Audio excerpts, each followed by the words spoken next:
A Copa do Mundo de 2026 já começou e essas poderão ser as vozes do Hexa do Brasil. Everaldo Marques, da Rede Globo, que substituiu Luiz Roberto por problemas de saúde, Galvão Bueno, pelo SBT e N Sports, Jorge Rigo, pela GETV, Luiz Carlos Júnior, pelo Sport TV e Luiz Felipe Freitas, pelo YouTube da Cazé TV. Mas você ficou curioso onde estava cada um dos narradores ao longo de suas vidas? Você vai descobrir isso depois da vinheta. Oi pessoal, eu aqui de volta, agora trazendo mais uma curiosidade para vocês. Se vocês querem que eu continue narrando para vocês outros dados e curiosidades, eu só peço um favor como todo youtuber pede: curta, compartilhe e se inscreva para poder receber vídeos como esse. Cada compartilhamento, cada curtida ajuda na divulgação de conteúdo de qualidade. Como já dissemos para vocês, as vozes referidas poderão ser as vozes do Hexa do Brasil. Isso vai depender muito do que a seleção vai fazer, com certeza. Mas você deve estar se perguntando: o que fazia cada um dos narradores ao longo de suas vidas nas Copas que o Brasil participou? Você vai saber isso a partir de agora. A nossa regra, curiosamente, será a partir desse cidadão, Carlos Eduardo dos Santos Galvão Bueno, nascido no Rio de Janeiro em 1950, no mesmo ano que o Brasil perdeu a Copa do Mundo em casa. Aos 4 anos, em 1954, Galvão Bueno tinha 4 anos. Em 1958, ano do primeiro título do Brasil, Galvão certamente comemorou muito os seus 8 anos de idade. Em 1962, comemorou o bicampeonato aos 12 anos. E em 1966, mesmo ano que o Brasil decepcionou e que ele tinha 16 anos, nasceu um outro narrador, Luiz Carlos Júnior, o narrador do Sport TV. Foi em 1970 que o Brasil fez a primeira transmissão ao vivo de uma Copa do Mundo. E o Brasil deu sorte, porque a seleção nacional conquistou o tricampeonato. Porém, Galvão Bueno ainda não estava narrando. Ele estava, por exemplo,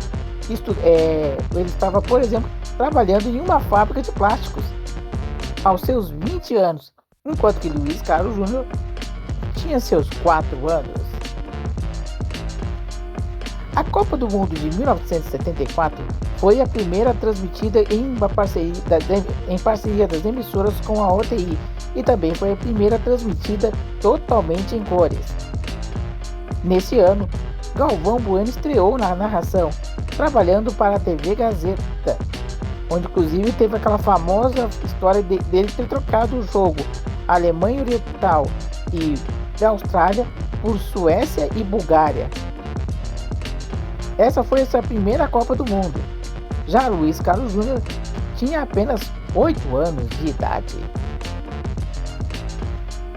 A Copa do Mundo de 1978 foi mais uma vez transmitida por um pool de emissoras. E novamente Galvão Bueno estava trabalhando, dessa vez para a Rede Bandeirantes, onde ele trabalhou como narrador. Luiz Carlos Júnior tinha apenas 12 anos de idade. E foi também neste ano que nasceu outra figura importante da narração brasileira. Estou falando de Everaldo Marques de Araújo. A Copa do Mundo de 1982 foi a primeira Copa do Mundo transmitida com exclusividade por uma única emissora, a Rede Globo. Outra emissora que também transmitiu a Copa foi a TV Cultura. Ambas só conseguiram isso porque ambas adquiriram os direitos televisivos dos Jogos Olímpicos, condição que a OTI, Organização das Televisões Ibero-Americanas, condicionava para a transmissão de evento. Lá estava Galvão Bueno transmitindo a Copa do Mundo, não de jogos da seleção.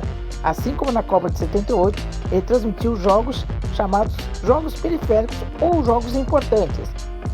Galvão Bueno já tinha estreado na Rede Globo em 1981 em um jogo entre Flamengo e Jorge Wilstermann. Já Luiz Carlos Júnior tinha lá seus 16 anos de idade e já estava começando, de certa forma, o seu interesse pelo rádio. Tô certo ou tô errado? Everaldo Marques tinha apenas 4 anos de idade quando a Copa do Mundo FIFA estava sendo realizada. A Copa do Mundo de 1986 foi realizada no México e depois do episódio da não compra dos direitos dos Jogos Olímpicos, as emissoras compraram os Jogos Olímpicos de Los Angeles com boicote e tudo para poder transmitir a Copa do Mundo. Lá estava Galvão Bueno narrando jogos importantes. O seu primeiro e até no momento o único jogo que ele transmitiu da seleção brasileira foi a vitória de 1-0 sobre a Argélia. O Luiz Carlos Júnior continuava sua vida aos 20 anos e já provavelmente trabalhando no rádio. E com Everaldo Marques tinha os seus 8 anos de idade e deve ter sofrido muito com a derrota do Brasil para a França, com certeza. E com 1 ano de idade nascia mais uma pessoa que vai com certeza fazer parte dessa história, Jorge Igor Colaro, que tinha na ocasião apenas 1 ano de idade. A Copa do Mundo de 1990 na Itália teve dificuldades por conta da política econômica do governo Collor, o famoso Plano Collor. Também foi marcado pelos comentários de Paulo Roberto Falcão pela Manchete, pela titularidade de Galvão Bueno e pela morte de João Saldanha. Como já falei, Galvão Bueno foi o titular das transmissões dos Jogos do Brasil e também de jogos importantes durante a Copa do Mundo. Luiz Carlos Júnior já estava trabalhando em rádios, por exemplo, a Rádio Transamérica, etc. e tal. Já o nosso amigo Everaldo Marques tinha lá, com certeza estava finalizando o ensino fundamental, com seus 12 anos de idade. O Jorge Igor, como já dissemos, também entrou nessa conta. Agora, ele tinha 5 anos de idade. E outra figura importante nessa contabilidade tinha apenas 2 anos de idade. Seu nome, Luiz Felipe Freitas. A Copa do Mundo de 1994 foi um momento marcante para os brasileiros, já que depois de 24 anos, o Brasil conquistava um título. No caso, o tetracampeonato. Galvão Bueno foi a voz do tetra. Quem não se lembra do famoso grito "é tetra, é tetra, é tetra"? Já Luiz Carlos Júnior já tinha estreado nos canais de Sport TV uns 3 anos antes e narrou em VT o título da seleção. Everaldo Marques já tinha seus 16 anos. Em seguida, ele começaria os primeiros contatos com o jornalismo esportivo na Jovem Pan. Jorge Igor tinha 9 anos de idade. E Luiz Felipe Freitas, o caçula dessa turma, tinha apenas 6 anos de idade. E como várias crianças, com certeza vibrou muito com o tetracampeonato brasileiro. A Copa do Mundo de 1998 foi a primeira Copa do Mundo com 32 equipes e também a última com transmissão com concessões da OTI. 5 emissoras brasileiras transmitiram aquela Copa do Mundo e Galvão Bueno estava em uma delas, a Rede Globo. Galvão foi famoso por ter dado a notícia e espantado com a ausência de Ronaldo Fenômeno no ataque brasileiro, que depois a gente viu que acabou jogando, ainda que mal. E o Brasil, como sabemos, tomou 3-0 dos franceses. Luiz Carlos Júnior narrou a Copa do Mundo pelos canais pelo canal Sport TV. Foi a primeira Copa do Mundo ao vivo do nosso amigo Luiz Carlos Júnior. Everaldo Marques, já trabalhando na Jovem Pan, Everaldo Marques já tinha seus 20 anos de idade. Jorge Igor tinha seus 13 anos de idade quando viu o Brasil ser vice-campeão, enquanto que Luiz Felipe Freitas tinha seus 10 anos de idade e ficou frustrado, com certeza, por mais uma derrota brasileira em Copa do Mundo. A Copa do Mundo de 2002 foi diferenciada, porque ela foi de madrugada. Apesar de tudo isso, o Brasil acompanhou e viu o Brasil conquistar pentacampeonato. Mais uma vez, Galvão Bueno estava emprestando sua voz para ilustrar o pentacampeonato da seleção brasileira, também pela Rede Globo. A voz do Penta no Sport TV foi mais uma vez de Luiz Carlos Júnior. Everaldo Marques ainda trabalhava na Rádio Jovem Pan. Jorge Igor tinha 17 anos e celebrou o pentacampeonato, enquanto que Luiz Felipe Freitas tinha apenas 14 anos e também com certeza vibrou com o pentacampeonato brasileiro. A Copa do Mundo de 2006 foi realizada na Alemanha e havia muita expectativa de que o Brasil conquistasse o Hexa. Dessa vez, o Hexa não veio. Galvão Bueno, de novo, era o titular da Rede Globo durante a frustrada campanha do Brasil. Já Luiz Carlos Júnior era a voz da decepção no ano pelos canais Sport TV. Jorge Igor já estava trabalhando em rádio, enquanto que Everaldo Marques já estava trabalhando na TV Cultura /ESPN, ainda que eu não tenha participado das transmissões da Copa do Mundo. E Luiz Felipe Freitas estava já concluindo o seu ensino médio e começando os estudos acadêmicos. Inclusive, ele tem formação em ESPN, na Escola de Propaganda e Marketing. A Copa do Mundo de 2010, realizada na África do Sul, teve Galvão Bueno como a voz da Rede Globo. Já Luiz Carlos Júnior foi a voz da seleção na boa parte dos jogos do Sport TV. Outro também narrou os jogos da Copa do Mundo foi nada mais, nada menos do que Everaldo Marques, embora não tenha transmitido jogos da seleção brasileira.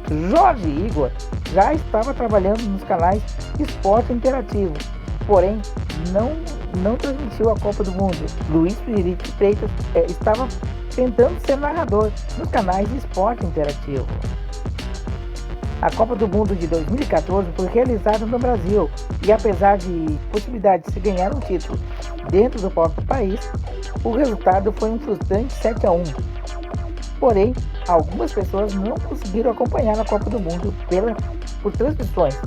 Galvão Bueno, mais uma vez, foi a voz não do Hexa do Brasil, mas do Tetra da Alemanha. A mesma coisa para Luiz Carlos Júnior. Everaldo Marques emprestou seu talento para os canais ESPN, ainda que não sendo jogos da seleção brasileira. Jorge Igor estava nos canais de esporte interativo, que não adquiriu os direitos de transmissão. A mesma coisa para Luiz Felipe Freitas.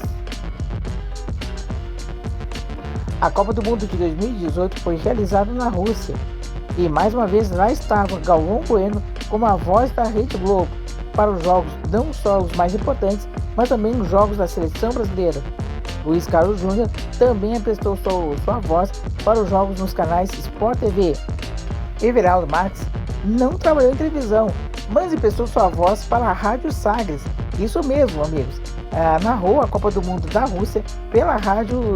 Luiz Felipe Freitas e Jorge Igor trabalhavam nos canais de esporte interativo, que não adquiriu os direitos da Copa do Mundo mais uma vez. Lembrando que nesse período houve a mudança de nome, o fim dos canais de esporte interativo e a manutenção da programação esportiva dos canais Turner. A Copa do Mundo de 2022 foi de mudanças. A Globo abria mão de exclusividade dos direitos de transmissão. O canal Cazé TV, o canal do Casemiro Miguel, adquiriu os direitos de transmissão. Nessa que seria a última Copa do Mundo de Galvão Bueno, ele narrou pela Rede Globo, obviamente. Luiz Carlos Júnior continuou transmitindo pelos canais Sport TV. Everaldo Marques, já novo contratado da Globo Sport TV, também narrou jogos. Jorge Igor continuava trabalhando na TNT Esportes.